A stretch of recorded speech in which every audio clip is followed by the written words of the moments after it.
Hello, good morning. Welcome to Breakfast with Rachel Burden and Ben Thompson. Our headlines today.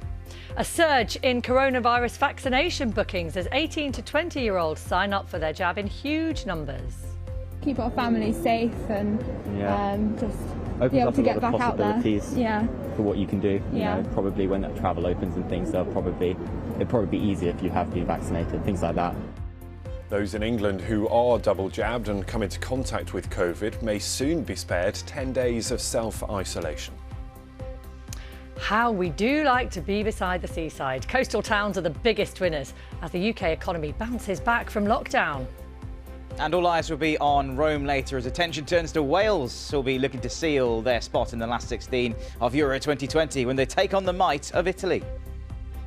We want to try and win the group, we want to try and win the game.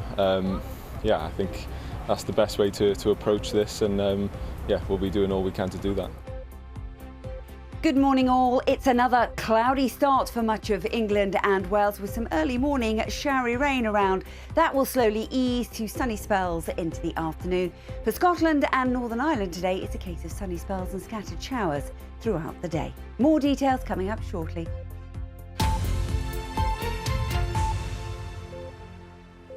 Morning. Thank you for being with us this morning. It's Sunday the 20th of June. Our top story today, there has been a huge surge in coronavirus bookings by over 18s in England as the government steps up efforts to offer all adults a jab by July the 19th.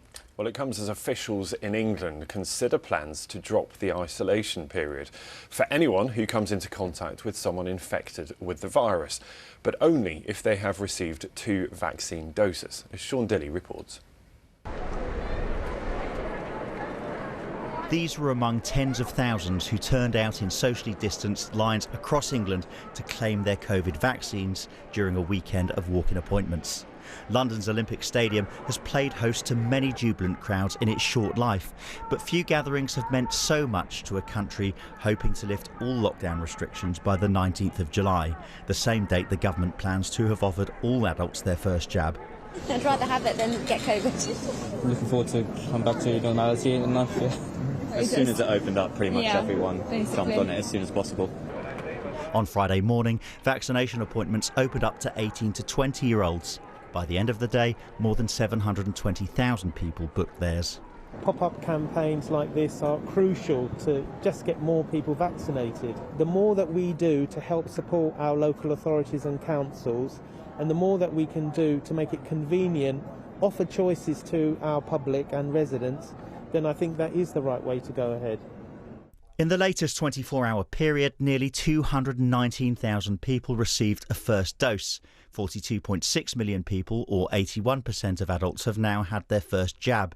Nearly 189,000 people have had their second dose of the vaccine in the latest 24-hour period. That means more than 31 million people, or 59% of UK adults, are now fully vaccinated. Meanwhile, those in England who have had both COVID jabs and come into contact with someone infected with the virus could be spared having to isolate for 10 days if trials that are underway prove effective. Ministers will no doubt be comforted by the success of the UK's vaccination programme, but they'll know too that news is mixed. Yesterday, the UK recorded more than 10,000 new confirmed infections for the third day running, with the Delta variant accounting for most of them. And surge testing is underway in some areas of South London and Cumbria in response to a rise in cases. Eligible adults are being urged to take up their vaccine as soon as possible. While the Prime Minister hasn't ruled anything out, he says he's confident there won't need to be a further delay to the lifting of England's lockdown restrictions. Sean Dilley, BBC News.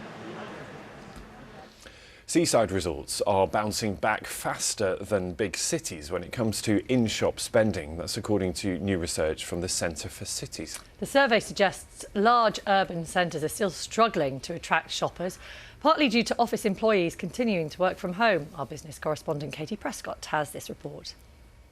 Remember this? Beaches in the UK a few weeks ago. And whilst the heat wave may be over for now, the warmth has stayed in the economies of seaside towns. They've seen a bigger bounce back in the number of visitors than in any other part of the country. In the last weekend of May, Blackpool saw its numbers up 147%, Southend 134%, Bournemouth 127%, and Brighton, 119%, boosted by weekend visitors to the beach. But in our major cities, like here in London, it's a completely different picture.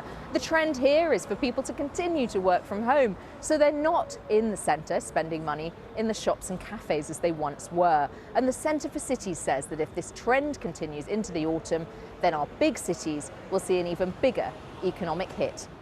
Smaller and medium-sized city centres have a much more local catchment area. So traditionally, where they're pulling their customers from is very much within very local distance. And the second thing, particularly with seaside towns, is that it appears that we are seeing a revisiting of the Great British seaside, and we are seeing people going back to the seaside towns such as Blackpool and Brighton and Bournemouth, and taking advantage of both the good weather, but of course also the restrictions in terms of not being able to go abroad. So while the seaside towns might start to suffer if the travel restrictions and the weather turns, for now the sun is shining in their favour. Katie Prescott, BBC News. More than 800,000 jobs in the UK's travel sector could be at risk. That is the warning from a union representing aviation workers. The British Airline Pilots Association is appealing for urgent action from the government to end travel restrictions, which it calls ludicrously cautious. The government says it is working with the sector to navigate the challenges.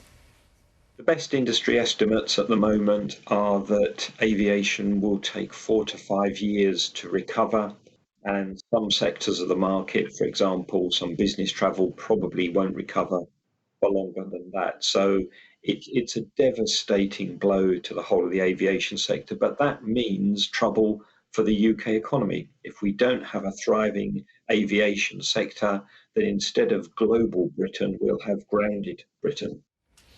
The former Commons Speaker and Conservative MP John Bercow has revealed that he's joined the Labour Party. In a newspaper interview, Mr Bercow said the government needed to be replaced and called Boris Johnson's Conservative Party reactionary, populist and nationalistic. The government says his move isn't a surprise and it's continuing to pursue an ambitious agenda. A service of remembrance will take place today to mark the first anniversary of the murders of 3 men killed in an Islamist attack in Reading. David Wales, Joe Ritchie Bennett and James Furlong were stabbed to death while sitting together in a park last summer. A campaign has now been launched to fund a permanent memorial to the trio. The number of people who have died from coronavirus in Brazil has passed 500,000, the second highest death toll in the world after the United States. Experts fear the outbreak will continue to worsen in the coming weeks because of slow vaccination rates and the start of winter. Mark Lobel reports. As COVID deaths reach 500,000 here, the painful goodbyes continue. Brazil's health minister tweeted the grim news of the 500,000 lives lost, saying that he is working tirelessly to vaccinate all Brazilians in the shortest time possible and to change this scenario that has plagued Brazil for over a year. But some blame the government for that, accusing them of initially letting the virus spread to build up herd immunity and for rejecting masks and social distancing, leading to visible anger at this unenviable milestone. At these protests, replicated in dozens of cities across Brazil, there's particular fury aimed at one man, Brazil's President Jair Bolsonaro, for his handling of this health emergency. The feeling here is one of indignation. We can't stand it anymore. The government is worse than the virus. He took too long to buy the vaccine. Herd immunity won't do any good. The only immunity you can get is with the vaccine. There's no other way. I've lost many friends, almost lost a cousin. Millions of people are orphans, fatherless, motherless and childless. Reducing hospitalizations remains a challenge here, as in many parts of the world. With only 11% of the population fully vaccinated and 29% having had their first dose, and with winter on its way, Brazil's COVID fight remains fraught. Mark Lobel, BBC News. There have been further warnings of wildfires for much of America's southwest as the region battles an intense heatwave. Mountain ranges across Arizona have been scorched and a state of emergency has been declared in California, where temperatures have climbed above 54 degrees Celsius. Residents have been urged to stay indoors and limit their use of energy and water after a severe drought left rivers and reservoirs running dry. Wales will be looking to secure their place in the Euros knockout stage when they take on Italy in Rome later today.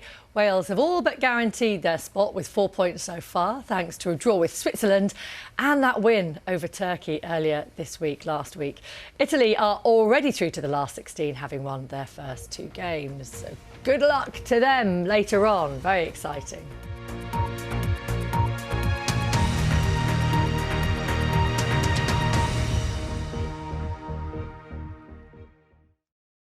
See the headlines as they happen and watch BBC News live in the app and get the full story with bbc.co.uk/news. Follow the story for all the latest with BBC News.